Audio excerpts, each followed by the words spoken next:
This is day 2 of no cutting my hair until Kerala Blasters wins the trophy and Mumbai versus Kerala Blasters.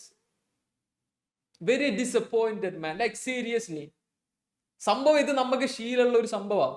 എന്താ പറയാ, നമ്മൾ നല്ലോണം പ്രതീക്ഷ നിൽക്കുന്ന ഒരു സമയത്ത് ഒരു ക്രൂഷ്യൽ മാച്ചിൽ തോൽക്കുക, ബോട്ടിൽ ചെയ്യുക എന്നൊക്കെ ഉള്ളത്. പക്ഷെ ഇന്ന് നടന്ന കാര്യങ്ങളൊക്കെ എങ്ങനെ അത് നമുക്ക് അക്സെപ്റ്റ് ചെയ്യാൻ കഴിയാ?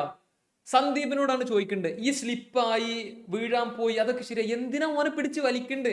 യെല്ലോ കാർഡ് കിട്ടും, സെക്കൻഡ് യെല്ലോ കിട്ടും എന്നുള്ള കാര്യം ഉറപ്പല്ലേ? ഒരാവശ്യമില്ലാതെ വാങ്ങിയ റെഡ് കാർഡ്, അതും 45-ാമത്തെ മിനിറ്റ് കഴിഞ്ഞ് റെഫറി വിസിൽ അടിക്കാൻ വേണ്ടിട്ടുണ്ടോ? ഇവിടെ വായിൽ വെക്കാൻ നിൽക്കാണ് റെഫറി. ഐ മീൻ അങ്ങനല്ല, റെഫറി വിസിൽ വായിൽ വെക്കാൻ നിൽക്കുക, വിസിൽ അടിക്കാന്. അപ്പൊ ഒരാവശ്യമില്ലാതെ പിടിച്ച് വലിച്ച് റെഡ് കാർഡ് വാങ്ങി.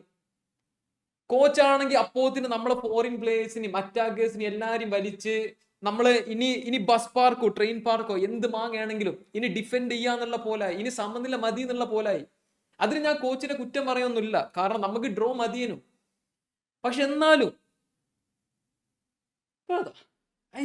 വല്ലാത്തൊരു അവസ്ഥയാണ് കേട്ടോ അത്. പിന്നെപ്പോ എന്താ, നമ്മൾ കൺസീഡ് ചെയ്ത ഗോള്, ഞാൻ പ്ലേയേഴ്സിനെ കുറ്റം പറയുന്നില്ല, പക്ഷെ ജസ്റ്റ് ഒന്ന് ഷാളെന്നോ അല്ലെങ്കിൽ ഞാൻ ക്ലിയർ ചെയ്യാന്നോ ഒന്ന് പറഞ്ഞാൽ മതിയോ നിങ്ങൾ ആരെങ്കിലും ഒരാള്. ഒന്നുമില്ലെങ്കിൽ ആ നോറ മുന്നിക്ക് ഡൈവ് ചെയ്തെങ്കിലും പിടിച്ച് നിങ്ങൾ ആരെങ്കിലും എന്തെങ്കിലും ഒരു ശബ്ദം ഉണ്ടാക്കിനെങ്കിൽ. എങ്ങനെയാടാ പറയാത്? അത്രയും നേരം പിടിച്ച് നിന്നിട്ട് ലാസ്റ്റ് മിനിറ്റിൽ കൊണ്ടുപോയാണ്ട് ഓൺ ഗോൾ. ഒന്നുമില്ല. ഇത് പിന്നെ ശീലായ സംഭവങ്ങൾ ആയതുകൊണ്ടേ വലിയ കുഴപ്പമൊന്നുമില്ല. നമുക്ക് ISL കാണാം. ഞാൻ മുടി വെട്ടില്ല,